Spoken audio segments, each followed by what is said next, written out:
Tara, pag-usapan natin ang fraction kung papaano mag-divide na naiintindihan at sa mabisang paraan. Kung may isang whole number kagaya ng isang buong pizza, maaari itong maging isang buong cake o isang buong brownies, isang buong apple at marami pang iba. Gamitin natin ang isang buong pizza na halimbawa. Pag hinati ito ng isang beses ay meron tayong dalawang bahagi. Kapag hinati ito ng isa pang beses ay meron tayong apat na bahagi. At kapag hinati ito ng isa pang beses ay meron na tayong 8 bahagi. Ulitin natin. Una, hinati siya ng isang beses at dito, ang bawat hati ay katumbas ng 1/2 o 1/2 o kalahati. Ang 1/2 ngayon ay naglalarawan ng fraction. Tandaan na ang nasa itaas ay tinatawag na numerator habang ang nasa ibaba ay ang denominator. Kung ito ay hahatiin pa ng isang beses ay magmumukhang ganito. Ang isang buong pagkain kanina ay ngayon nahahati na sa 4. Bawat bahagi ay katumbas ng 1/4 o 1/4. Pag hinati pa ang 1/4 ay magmumuka na siyang ganito. Sa iyong palagay, ano na kaya ang bagong katumbas ng isang bahagi kung ilalarawan siya sa fraction? Ito ay 1/8. Bakit? Dahil ang denominator ay naglalarawan ng kabuuang bilang ng hati. At dito ay may 8 bahagi ito kaya bawat isa ay katumbas ng 1/8. 1 ang numerator na nagre-representa ng isang bahagi kung saan ito ay may kabuuang 8 hati. Pansinin na ang denominator ay bilang ng kabuuang hati o bahagi habang ang numerator ay nagsasaad ng tukoy na bahagi. Narito ang iilang halimbawa. 1/3 o 1/3, 2/5 or 2/5, 1/4 or 1/4, at 3/4 o 3/4. Kaya naman, ang 1 whole ay tiyak na malaki kesa 1/2 o 1/4. At habang lumalaki ang denominator, ay lumiliit ang kanyang halaga. Ang 1/2 ay higit na mas malaki kesa 1/4 or 1/4. Ang 1/4 naman ay higit na mas malaki kesa 1/8. Kung ilalatag natin ito gamit ang number line, ay magmumukha siyang ganito. Ito ang whole number na lumalaki ang halaga patungong kanan. Ito ang fraction habang lumalaki ang denominator ay palapit siya sa 0 na nagpapahiwatig na lumiliit ang kanyang halaga o value. Subukan natin mag-solve.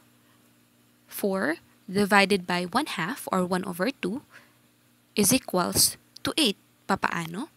Unahin natin ang 4 ay whole number at sabihin natin na may 4 na pizza na hahatiin sa 1/2. Meron ng 8 1/2, kung kaya't 8 ang sagot. Pero kung 1/2 divided by 4 is equals to 1/8. Bakit? Dahil ang 1/2 kung hahatiin sa 4 na bahagi ay meron ng 4 na bahagi. Ngunit bawat parte ay katumbas ng 1/8. Bakit hindi kaya 1/4? Bilang pagkilala sa kalahati nito na magbibigay ng kabuuang 8 bahagi. Kaya bawat parte ay katumbas ng 1/8 at hindi 1/4. Isa pang mabisang paraan ng pagde-divide ng fraction ay gamit ang 4 na hakbang.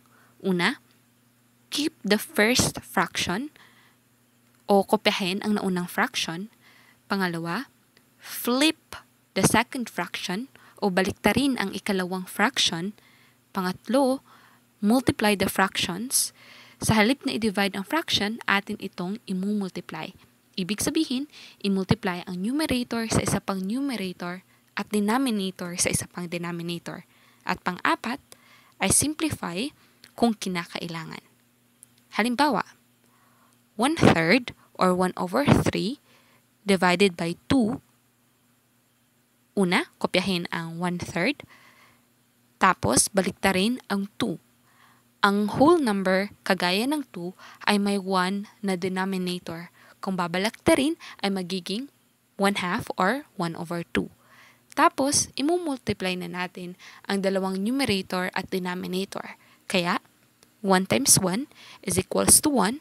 3 times 2 is equals to 6. Kaya, 1/3 times or divided by 2 ay 1/6. At ito ang simplify na sagot dahil 1 naman ang numerator. Isa pang halimbawa, 1/4 divided by 1/8. Una, kopyahin ang naunang fraction, ang 1/4. Baliktarin ang ikalawang fraction. Ang 1/8 ay magiging 8/1. Tapos, imumultiply na. 1 times 8 is equals to 8. 4 times 1 is equals to 4. Kaya, 8/4. Pwede pa itong ma-simplify dahil ang numerator at denominator ay pwede pang i-divide sa 2 at 4. Kung maraming number ang pwedeng i-divide sa numerator at denominator, ay kailangan mo lang piliin ang pinakamalaking number. At yun ay ang number 4. Ang 4 ngayon, ang tinatawag na greatest common factor nila 8 at 4. 8 divided by 4 ay 2. 4 divided by 4 ay 1. 2/1 na maaaring isulat ng 2. Subukan naman natin mag-simplify ng fraction. Sa 6/12, ang 6, pwede natin ilista ng 1 times 6 at 2 times 3. Ang 12 naman ay pwedeng 1 times 12, 2 times 6, at 3 times 4. Dito, ang parehong number nila ay 2, 3, at 6. Ang greatest common factor nila ay ang number 6. Kaya, 6 divided by 6 ay 1, 12 divided by 6 ay 2. Ang simplified form ng 6/12 ngayon ay 1/2. Sa mga susunod na video ay susubukan nating sagutan ang mga word problems patungkol sa pag-divide ng fraction.